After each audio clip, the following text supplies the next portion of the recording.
Terima kasih Pak. Untuk Matius tadi, Matius pasal 7 ayat 21 sampai 23, itu kan Yesus berkata, harus ada perbuatan.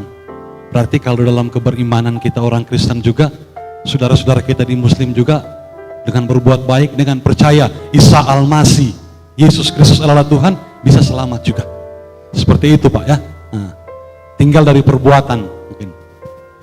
Kan iman yang diutamakan adalah iman. Jika kamu punya iman maka kamu akan selamat. Tapi Yesus katakan di Matius, iman itu harus disertai dengan perbuatan, berbuat baik. Sia-sialah semuanya, kita punya iman tapi kita tidak punya perbuatan. Contoh, kita sering beribadah, masuk gereja sebagai pelayan khusus. Tetapi selesai ibadah kita mabuk, marah-marah istri, tampar istri, marah-marah anak. Perbuatan tidak sesuai dengan apa yang kita imani. Di gereja kita begitu manis. Hari Minggu kita beribadah, subuh, pagi, malam, ibadah terus. Selesai itu hari Senin kita mabuk, pulang rumah pukul istri, pukul anak. Iman ada, hari Minggu rajin, tapi perbuatan tidak ada. Dan kalau katakan tadi saya simak tadi Pak tentang siapa Yesus, siapa Kristus, Isa Al-Masih adalah Yesus. Saudara-saudara kita Muslim juga, kalau berbuat baik, beriman, bisa saja. Bisa saja, seperti itu. Terima kasih Pak. Apakah Islam percaya Isa Al-Masih? Ya, tapi percaya sebagai apa? Itu penting. Karena keselamatan bukan hanya sekedar percaya Yesus sebagai juru selamat dan Tuhan.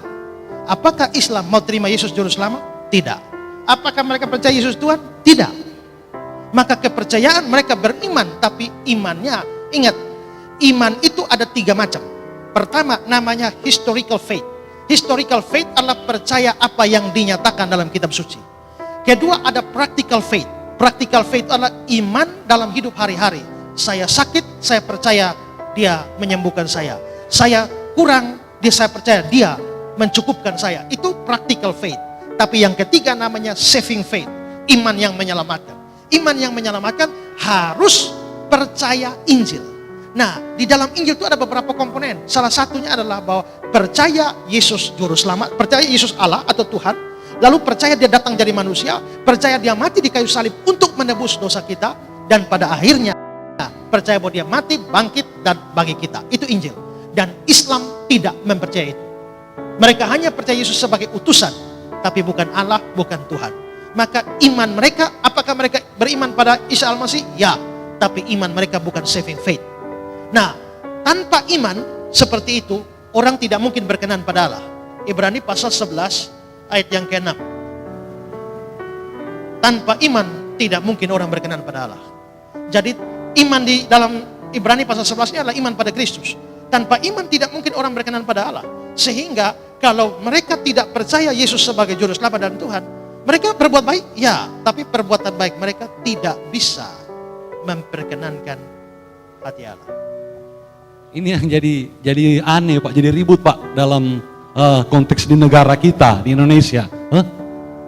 Saya juga mengaitkan dengan pertanyaan yang tadi, masalah Tritunggal, ya kan? Allah bukan anak, anak bukan Roh Kudus bukan Allah, Roh Kudus bukan anak. Jadi ketika Allah menjadi manusia, mereka katakan jadi ribut di antara kita dengan saudara kita itu, yaitu masalah kita menyembah 3 Tuhan. Kita menyembah 3 Tuhan, Bapa, Putra, dan Roh Kudus. Kita mentuhankan manusia, ya kan? Makanya saya tadi ngomong dengan Bapak ini, Pak, kalau konsep Trinitas memang agak susah, tidak akan dapat ujungnya. Jadi tinggal dari sini saya cuma ingin minta ketegasan lagi tentang bagaimana jikalau mengukur kadar iman seseorang itu seperti apa Pak? Umpamanya dia ya kalau dalam hal kehidupan sehari-hari masuk ibadahnya juga kurang ya, tapi perbuatannya baik. Dia percaya dari kecil dia lahir dari keluarga Kristen, dibaptis di keluarga Kristen, tetapi dalam hal keberimanannya dia nggak pernah ikut-ikut ibadah, tapi perbuatannya baik. Terus bagaimana kira-kira apakah kita sebagai pelayan khusus bisa sampaikan bahwa kamu tidak bisa selamat, mesti rajin beribadah, mesti rajin ke gereja, mesti rajin ikut persekutuan. Sementara perbuatannya ini dia katakan, makanya ada di Alkitab dikatakan, kamu punya iman, tunjukkan imanmu. Aku punya perbuatan, aku akan tunjukkan perbuatanku. Ya. Ya seperti itu Oke. Pak. Terima kasih Pak. Soal pemahaman Islam tentang Tritunggal kita itu urusan mereka. Mereka anggap kita menyembah tiga alat, terserah. Tapi kita punya iman sendiri. Bagi kita mereka salah paham terhadap iman kita. Lalu mereka bilang, bagaimana seorang manusia dijadikan Tuhan? Siapa yang menjadikan manusia jadi Tuhan? Kristen tidak percaya manusia jadi Tuhan. Yang dipercaya adalah Tuhan jadi manusia. Jadi yang terbalik itu pikiran kalian, bukan kita yang salah percaya. Nah, itu kira-kira jawabnya begitu. Kedua, memang seperti saya jelaskan tadi, iman tidak bisa lepas dari perbuatan.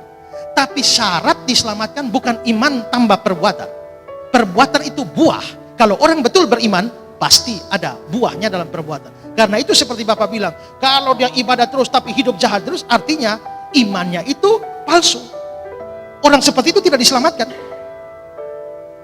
Sekarang kita lihat ya, Roma pasal 10. Saudara-saudara, ini kata Paulus, keinginan hatiku dan doaku kepada Tuhan ialah supaya mereka diselamatkan.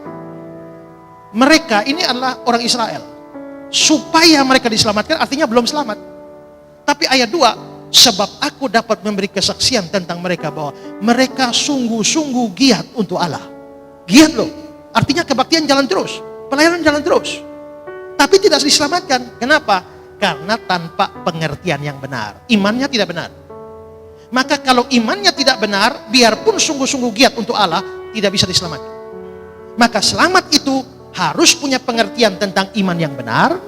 Dan kalau imannya benar, pasti melahirkan perbuatan. Maka di sini ada beda antara tekanan antara Paulus dan Yakobus. Paulus sedang menghadapi ajaran sesat Yudaisme yang mengatakan kita harus berbuat baik untuk selamat. Paulus bilang tidak, hanya iman. Tapi Yakobus sedang berhadapan dengan orang-orang yang mengaku sudah beriman tapi hidup secara buruk. Nah, itu yang menjadi tekanan. Jadi menurut saya begini, kalau kita melihat orang baik tapi dia tidak menunjukkan gejala-gejala hidup sebagai seorang beriman, kita tidak boleh buru-buru mengatakan dia selamat. Karena apa? Karena dia bisa baik dari kacamata manusia, tapi belum tentu dari Tuhan. Kalau kita melihat orang giat tapi hidupnya buruk, kita belum bisa pastikan dia selamatkan. Menurut saya, kita menilai orang, pertama, saya ajak dia dialog. Begitu saya ajak dia dialog, saya bisa ukur imannya ini benar atau tidak sesuai kitab suci. Kalau dia imannya benar, terus saya lihat dia perbuatannya. Kalau dia punya pengertian iman cocok dengan kitab suci, hidup jahat terus, ini iman palsu. Kalau dia lihat, hidupnya baik, tapi saya lihat percakapan tentang iman, kok kacau balau, berarti dia hanya berbuat baik, tapi iman belum. Bagaimana menilai dia dengan benar? Pengertian dia harus benar dan hidup dia bukan sempurna, makin hari makin baik. Ya, nanti kalau yang sisa sebentar malam kan di lapangan ada tanya jawab, ya. Saya akan khotbah pendek dan melanjutkan tanya jawab ini, ya. Kalau saudara kuat tanya jawab boleh. Sampai jam 3 pagi sebentar juga boleh, ya, tergantung panitia saja, ya. Oke.